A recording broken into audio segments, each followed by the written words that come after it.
د مسکو فارمټ اوومې ناسته په څنډه کې د غړو هېوادونو ځانګړو استازو د افغانستان پرملاتړ او د سیمه ییزو همکاریو په پیاوړتیا ټینګار کړی دی. د دوی په وینا بیلابیل اسکالې په تیره بیا د سیمې امنیت، بشرپالې مرستې او له ترهګرۍ سره مبارزه د خبرو اترو یو له برخو څخه وه. د روسیې او د سیمې هېوادونو اصلي موخه د یو سیمه ییز بستر په چوکاټ کې د افغانستان بیرغونې لپاره د ګډې همکارۍ فضا رامنځته کېدل دي، څو وکړای شو په ګډه توګه دغه هېواد سره مرسته وکړو.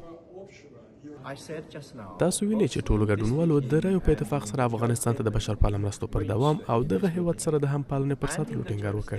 ګډون کوونکو دغه راز په افغانستان یا ګاونډیو هېوادونو کې د بنسټیزو یا اډو بیا ځلې جوړېدو لپاره د ځینو هېوادونو په هڅو خپل اندېښنه او مخالفت وښودو. پذیرش افغانستان به عنوان عضو رسمی فارمټ مسکو بود که در سطح وزیر امور خارجه شرکت کردند. از موضوعات قابل توجهی که در فارمټ مسکو در روز جاری توسط نماینده‌های مختلف مورد تاکید قرار گرفت، یکی مسئله در واقع غیر سیاسی کردن کمک‌های انسان دوستانه به افغانستان بود. په همدې حال کې د اسلامي امارت د بهرنیو چارو وزیر امیر خان متقي هم د مسکو فارمټ ناستې په څنډه کې په دې خبري ناسته کې د افغانستان د استازو شتون د سیمه ییزو همکاریو د پیاوړتیا لپاره یو مهم ګام بللی او زیاته کړې ده چې په تیرو 4 کلونو کې د سیمې او ګاونډیو هېوادونو ته له افغانستان څخه هیڅ ډول ګواښ شتون نه دی لرلی. مسکو فارمټ یک فرصت خیلی خوب است در مابین کشورهای منطقه که نظریات یکدیگر را میشنوه و همکاری روحیه همکاری